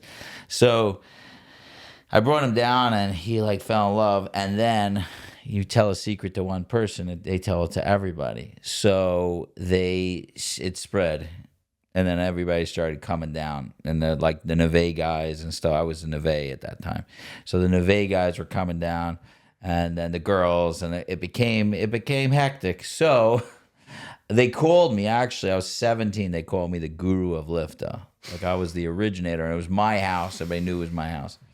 So one night I had come down, and it was a friend of mine's birthday, and he had all these people over in my house. Yeah, and I came to sleep. And my house was full, but that was common at that point. And then I met my wife there. She was at there. one of those gatherings. She was in Bar Ilan at the time, and then I met her. But I was dating someone else, so it was like we didn't, like, date. We became friends. Wow. And then it was a much long. We were friends for a long time before we dated. Right. Maybe not that long. On and off. No, there was no on and off. There was never. It was on. It just took a while to be on. Right. I never asked her to date me. By the time I figured I was in love with her, I was like, we need to get married. Like, It's too late. and she's like, we didn't even date. She didn't even want. We'll figure that out. I was like, if you want to date, I'll date, but I want to get married too. Like, it was like pretty. So yeah, but I dated the whole time that I was friends with her, with other people, but Wow. that was it was like, I don't know, it was just different, just a different way. But we did get married in Israel. And our whole plan was to be in Israel. So wild how much hashgacha is involved in that. You want to hear Ashkacha? She grew up around the corner from me. Literally, I played hockey in front of her house for 2.5 years and never met her. She lives right there. Wow. She grew up around the corner from me. We were just in different communities, but, like, we played on Sage Street. That's the block in Far Rockaway where she lived. That's so funny. And I was there. She must have seen me 1,000 times. But we never met till we were in Israel. Really? Yeah. Different places. But anyway, I am very... So going as a single person sounds like the most ideal way to do it. I'll tell you why. It's also the fact that all of my standards have been created there. 90% of my adult life happened there. Not all of my friends have houses and 2 cars and a sprawling field and a nice, swing set in the back. That's not the standard that I'm adjusted to at this point. That's not what I'm expecting. That's not where any of my friends are. That's not, what I'm expecting to be at the moment. And your kids are not expecting it either. My kids are not expecting that. And I really don't believe that I'm like, there's something very nice, obviously, to having that space. That's like really nice. Not just like, material nice. Like it really creates a lot of, wholesome experiences. I'm not undermining that, but I don't feel like, they're missing. I feel like I can still give them a meaningful and wholesome childhood without it. What type of jobs do people get when they get there? Okay. So now we can get back into the logistics, component. This whole thing was about one question. Yeah, and we steered far, and we took matter. many adventures in the way. That's how all my podcasts and now we're go. back here. Yeah, no, it's good. It's definitely, what's it, the weave? It's the weave, right? It's the weave. So in terms of logistics, there's a few answers. One is if you're in high tech, you can enter the job market in the greater Tel Aviv area, let's say, or even if you want to go a little north, there's a market in Haifa. That's like the most standard, simple way to go about it.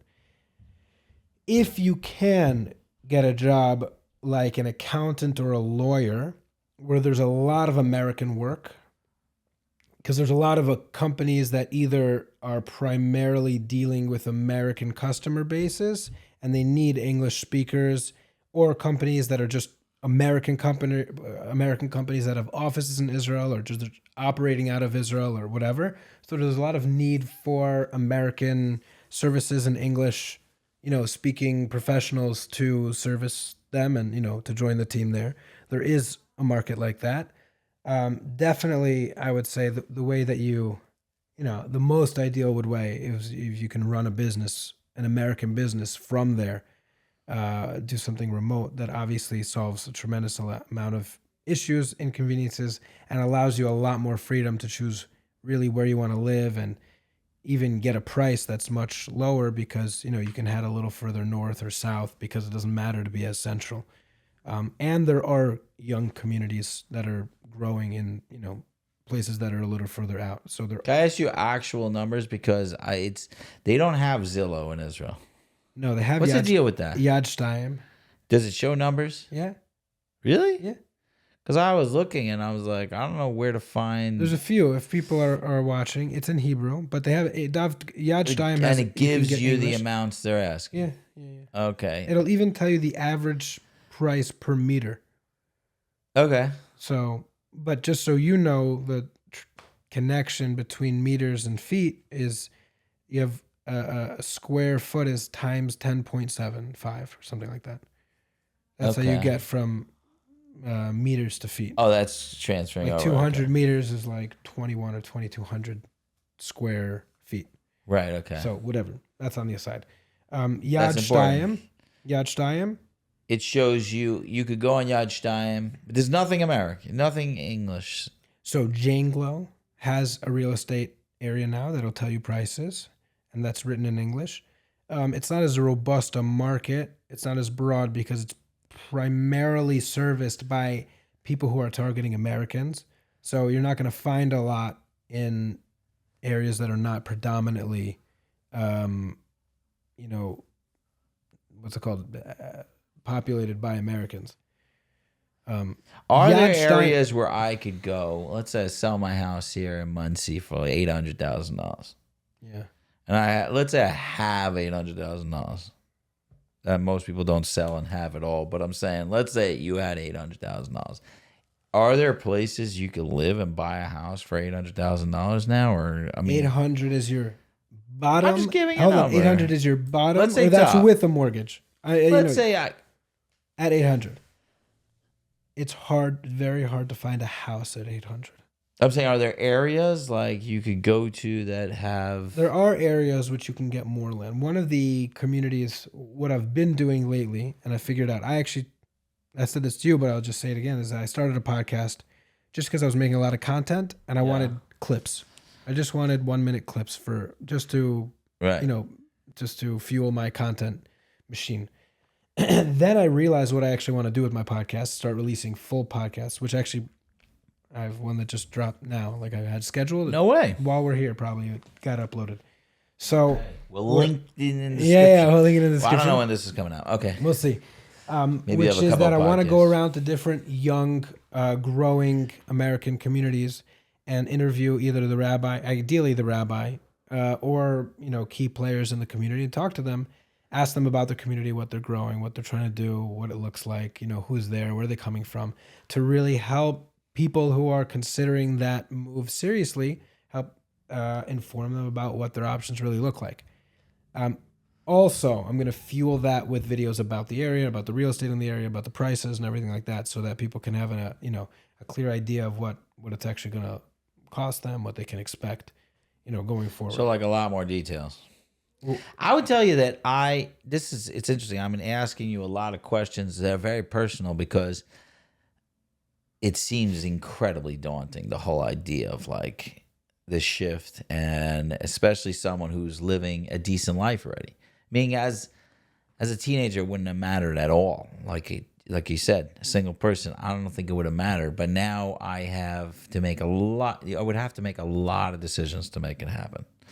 And the people listening to this, like that, my work would be very upset that I'm even discussing it. But I won't tell them. Yeah, don't tell them. Don't watch this episode. But I mean, we all have to think like, that there's a potential that we need to go. That's what I think. Right. I mean, that's what I think. So I'll say to address that, and kind of also the earlier question about, at the end of the day, you've got a nice house here, and it's not even the biggest one on the block, but what this would cost in Israel is actually probably a painful topic. We don't need to talk about it because it hurts. But this is not my house. My house is bigger. Oh, yeah? I don't want to give up my house. I love my house. Yeah, it's a tough thing.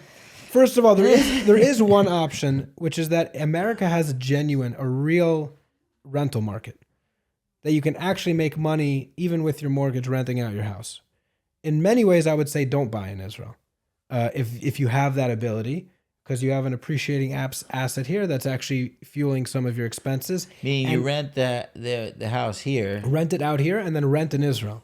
Because the rental market has almost no connection to the buying market there. No way. Yeah. No, it's so not correlated. It's How does that make sense? I don't know exactly, but I'll tell you my theory. Okay. Which is, there is so much foreign money invested into the area with people that don't have a connection to the actual economy of what it looks like on the ground there. So they invest all the money and they buy, and that, at the end of the day, it's the Jewish state. So it's not the Israeli state. It's the Jewish state, and anybody who is Jewish feels a connection and can invest there and buy there and do whatever. And the price is a little bit ballooned because of that. But at the end of the day, you can't rent it out for more than the people who actually live there are willing or can afford to pay. So the rental market is to the actual income of the people who are living there. The buyer's market is an international market. So really buying is the biggest issue. Buying is the biggest issue, but you also, there's no rental market, practically no rental market that there's no way that you really make money on a rental there. Oh, interesting. If you buy and then you rent it out, It's you're doing your amazing if it's covering your mortgage. You're doing really well if it's covering your mortgage. Obviously, the more you put up front, the higher likelihood that can happen. But you're doing great if it's covering your mortgage.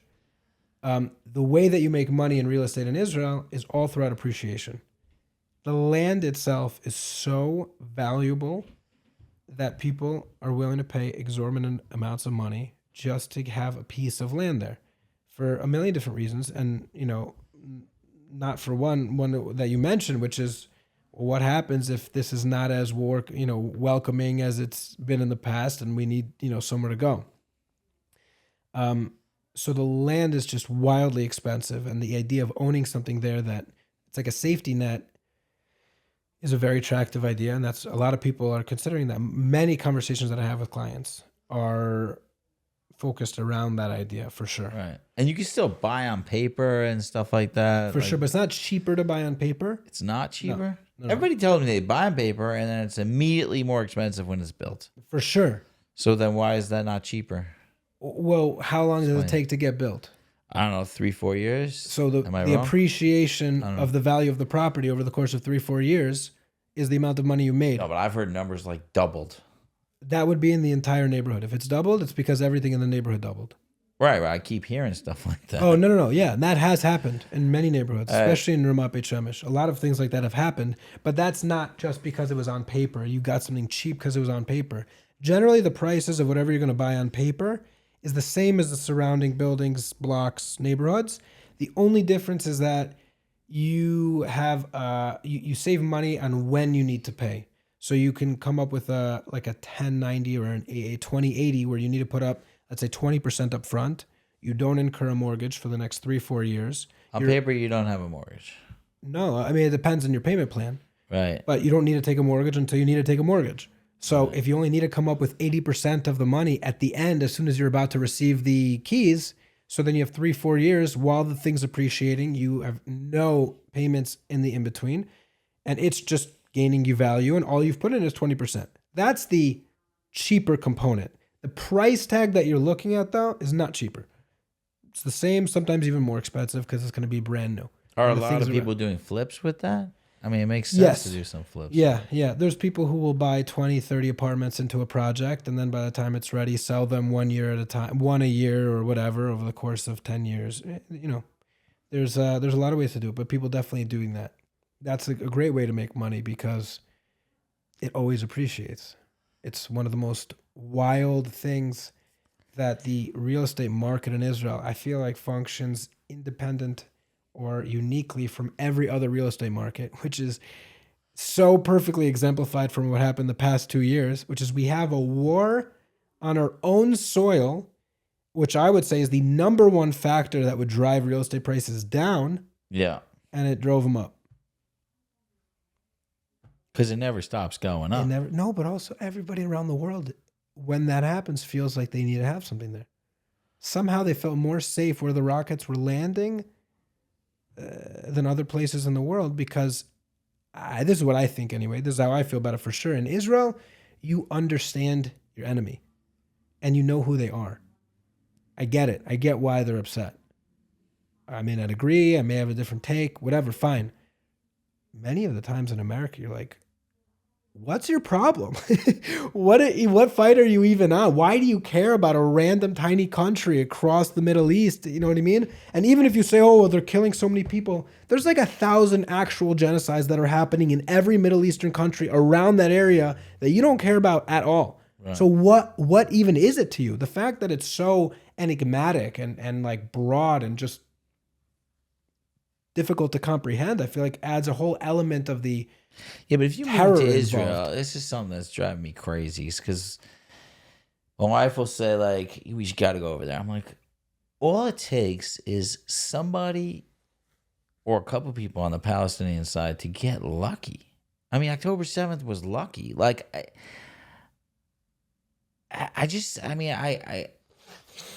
I think if the Jews, this is just going to sound terrible, if the Jews were in Gaza and we were the fighters, we'd figure out a way to get past this Iron Dome.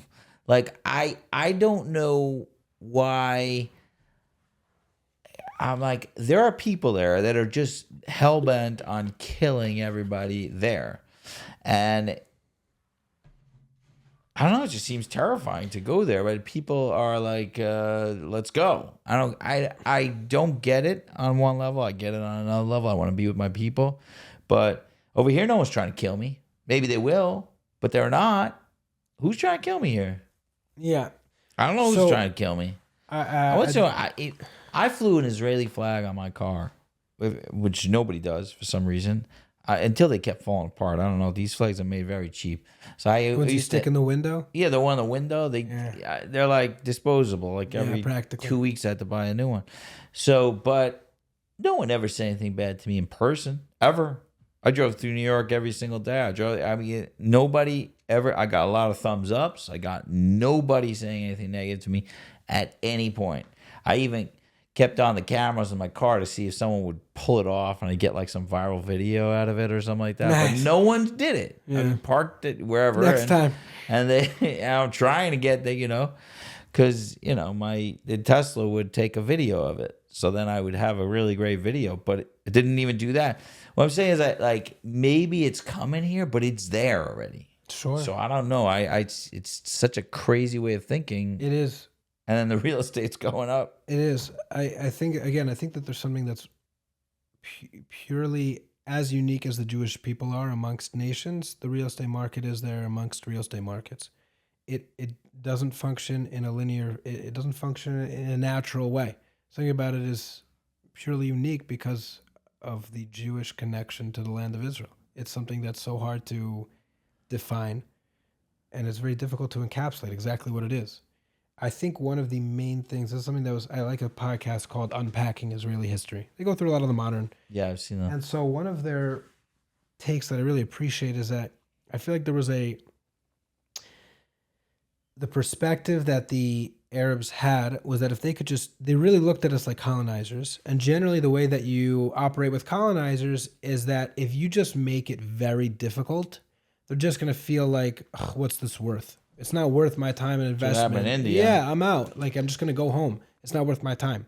And that was the big miscalculation they made, because the more that they fought, the more tightly we held it to our, close to the chest, because we weren't because we're not colonizers. colonizers. In many ways, we're the only story of the anti-colonizers of coming back and taking our ancestral homeland, which has never been done. It's really wild in that way. Even really, the term Palestine is the ultimate expression of colonizers. When we were colonized, our land was renamed based on the colonizers, desire to shove it in the Jews' face, and they named it Palestine, which was, connected to the Roman emperor at the time. But right now, in terms of moving to Israel and why it would be worth it with all that we're up against, and the fact that my daughters love playing the game Sirens and Run to the Mamad. As a game? I'm saying it's kids. They act out the life that they're Right. seeing around them. Yeah, a lot of them are playing Sirens and Run to the Mamad game in Gan with their friends, because that's what the last 6 months have, there's been a lot of that. Yeah. And you think that that's a horrible thing, and that's not, not something I want, but I feel like it's a little underestimated or underappreciated just how much there still is to do in Israel, and how much the standard of comfort can be replaced with a purpose and meaning. And the fact that there is such a need in this generation and what's happening now in Israel for leadership and for community builders to come and create space for other people to come with as much comfort as they can achieve, and for as much familiarity as they can muster, and for as much, you know what I mean, to really bridge the gap. I think that when you think about, Jewish life in America, there's stuff to do, but it's built. There's infrastructures. You can make another school. Right. Great. But you're not creating something that wasn't there. You might be filling a sub community of a sub community. Like there's still work to do, but it's not the same That's interesting. of what's No, happening. I'm listening. In my field, it's all pretty revolutionary. You So, have a like, very I'm, unique, I think, field, because you're helping very desperate situations. And I Yeah. would say there's definitely reasons to not be in Israel. Unless you're creating communities for people who are at the end of their rope, for addiction, that's a very meaningful thing to do. And Yeah. it makes total sense to me why your rabbi would tell you, we can't afford to lose you just yet. We need you here right now. Right. There's lives at stake right now. Okay? No, I'm saying Stay. my experience is the wild. In my world, Yeah. what you're explaining, I agree with most things, but in my world, I would say I probably was the first Orthodox drug counselor that I knew. Like we talking 26, 27 years ago. There was nobody around. It's become much more popular. Even the therapists have grown, but it's still, so my experience here has been, it's new. It's happening in Israel too. It's not like it's just happening. No, here. but I think you're right what you're saying in terms of the revolutionary, but that's not a standard build a Jewish community, get a new school. I have friends. There's a lot of cool stuff happening. Okay, let me ask you a question. Sure. Okay, because I got to get back to work. Yeah. Nice, don't we all? So let me ask you, if you had a massive platform, if you were on, this is what I call the rooftop question. If you're on top of the rooftop, you're yelling something to the world, what's your rooftop yell to the world?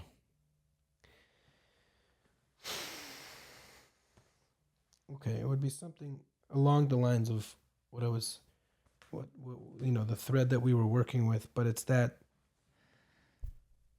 often I think that my mission is to normalize Aliyah. If you're already, a lot of people, when they're single and trying to get married, they end up in New York, more or less. After, let's say, 4 or 5 years, 1-2 kids of being married, then they start thinking, okay, where are we headed to? Suburbs of New York, or out of town, Cleveland, Baltimore, Florida, fine. I am hoping to make Israel as much of a realistic option. Not like, oh, it'd be so crazy to get there. No, it's not so crazy. You can have a real life. You can have a job. You can have a place to live. You can have a community to be a part of. It's not crazy at all. I find that often, this is natural, but from America, we're looking at Israel, wondering what is in place for me to come there. How is it going to serve me? How is it going to, address my standards of living now? And I think that that's understandable. Everybody needs to come to something. There has to be infrastructure that's in place. But I feel like not often is it appreciated how much you can create an impact and how much we need you there. And the future, I don't know if anybody would say that the future of Israel is not, a future of the Jewish people is not there. The question is, how many generations down the line are we talking? So I feel like the strength of the choice that we get to make now is that I'll be the immigrant. I will have my kids make fun of my broken Hebrew for the next, ad mea v'esrim, until I'm nice and old. And they're going to make fun of me and they're going to be so embarrassed. And I say, Kam nishika nishika bubashali, right? Fine, I'll be the American. Right. Fine, they're always going to feel like that and I'm going to mess up the grammar.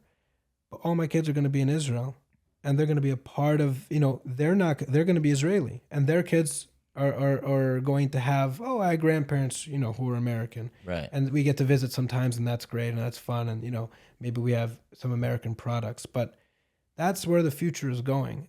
And like you said, the 4/5 is just a reality. It's very difficult to dislodge an entire lifestyle that people have created and a whole framework. And so if it's not going to be you, it's not a fear-monger tactic, but there's a very realistic possibility that not all of your kids or grandkids are going to make it there. If I do it, that's their home base. Right. I'll suffer. It will be more uncomfortable for me, and I hope to make it 1, 2, 3 degrees more comfortable for other people, and hopefully that generation will make it a few degrees more comfortable for the next one, and we'll head in that direction of being able to really normalize it. I just really feel like there's so much to do. There's so much beauty, even like Or Shlomo, the shul around here, that has just an unbelievable expression of love and genuine, attraction. When people go there, you see that it's turned on, it's happening. There's not so many shuls like that in Israel, and that's chaval. There could be. Right. And I don't think people realize how much they can give and how much they're a part of the story just as much as the people who have already made it there. They're like, you're the Israelis, we're here. We're all now Israeli. We're all Jewish.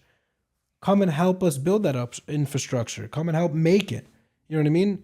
That's kind of cool because people generally don't talk like that about we need you here. They generally, you need us. You need to come to us. For sure. But, it's the same way that the reason that I wasn't religious is the fact that you can't force it. If that's why I love that Mishnah in Pirkei Avos that says like Ezu derech yishar sheyover lo ha'adam, or something along the lines. What's the righteous path? What's the straight path that man should choose? That which is beautiful for him and beautiful for others and beautiful for the doers. That if it's not beautiful, if it doesn't look attractive, you're missing something.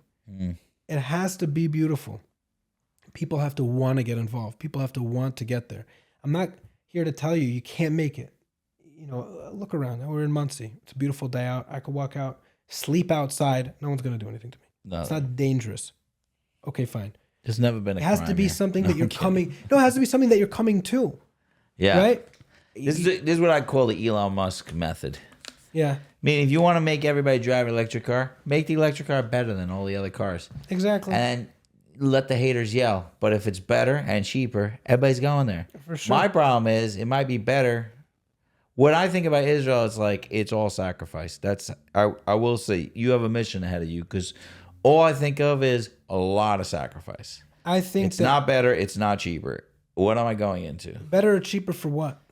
I know. So maybe there's better. I mean, my kids are already raised, so I don't know if I need the school system and stuff like that. So I'll agree with you. But for me, it's like expensive real estate. I'm going to go into a neighborhood where I'm probably stuck in either an attached house or an apartment, and it's going to be a fortune. And Like your mission to me, if someone could figure out how to make like okay, so make something in the negative that I love, like I'm in. No, you won't. Maybe I am. Americans don't want to go to the negative. Who cares? You maybe not. I maybe but care. Most people want to be somewhere, I think, closer to the action, closer to Jerusalem. That's the reality. And I do think that you're right. I think, but when you were to break it down, everybody's resistance to Israel always comes down to comfort. Every component of it. And I think that there's a massive place for comfort in the hierarchy of your values and, you know, how you want to live your life. It has to make sense. But I think it has to get to a place where it's a no-brainer. I'm trying to say is like, I drive a Tesla and I mention it a lot, but because I'm so fascinated that everybody, that he beat this. I mean, we had Priuses for a long time. We had all these garbage electric cars, and it was to get an electric car was a sacrifice. You did it because you love Greenpeace or whatever. But what I'm trying to say is it was a sacrifice. Now you're an idiot if you don't have an electric car. Like what are you doing? This is better, nicer, drives. It's like everything about it is better. So you can't plug it in super fast. Okay. It's plugged every day. Yeah. I never have to go anywhere. It's fully charged. It's my cell phone. No, I'm with you 100% there. I agree. So I'm saying is that how are you going? That's an amazing mission. I'll tell you like this. You're right that the standard does not compete with what you have in America. But if you were to look at what the standard, let's say differentiation was even 10, 15 years ago, we are light years ahead. Meaning in terms we've of bridged comfort? the gap. Yeah, we've bridged the gap immensely. Well, the food is great. The food is great, but no, but we've also bridged the gap in terms of the quality of construction and the type of home you can get. You're still in an apartment. I agree that the space doesn't compete and that there's still a big gap there. I just also don't want to see people as much. All these things are true, but it's huge strides that have been made in terms of bridging the gap of comfort from what it was to what it is now. God willing, like what happened with Tesla, you know, first it was one of the luxury cars you had to spend a ton of money on, and then they started bridging the gap. I think that when you look at the trend, that's the direction that we're headed in. So, you know, some people are going to wait until it's really made it, and some people are going to get on board before and be part of making it, but that's the direction we're headed. And it's true that there's a tremendous amount of sacrifice, but you would find, let's put it like this, I was worried when I made Aliyah that 2 years, 3 years down the line, I would be just dealing with all the difficulties of being there, wondering what was it that I really came for. And I can tell you from personal experience that it's been the exact opposite. Every day I'm there, I feel more connected and more, there's more purpose in what I'm doing there. And I have so much more love and I feel so much more integrated every day that I'm there. And I understand why I'm there more and more. Again, looking from the outside, it's something that you can't tell. Like, how do you tell somebody you're going to have less there, but you're going to need less? You need less. Okay. You know what I mean? That's for you. I would say there's a part of, I think, everybody in America that like when we saw those show Minimalists or whatever, it was like when that came out on Netflix or whatever, it was like these ideas of like getting rid of your stuff. I think it resonates with a lot of people. Like that resonates with me. Like, oh, okay. Get rid of like a lot, shed this. It's a lot of things. Everybody knows marba nechasa marba dagos. You have more stuff, you have more to worry about. Everybody knows it, but it's still a hard thing to integrate. It's still hard. It's very hard. Dude, you gotta see the houses. I mean, you are seeing the houses. I'm saying, I grew up in the neighborhood. Bro. Teslas are awesome. They're awesome. I come here. The Gashmias game in America is unparalleled. They're so good, and it's not just like only for the luxury they're having it. Not like the average people are crushing it. Yeah, bagels are so good. The food is so I love how many good. times you mentioned the food. No, I can't. You really miss the food. No, you watch. Bro, we're going too long.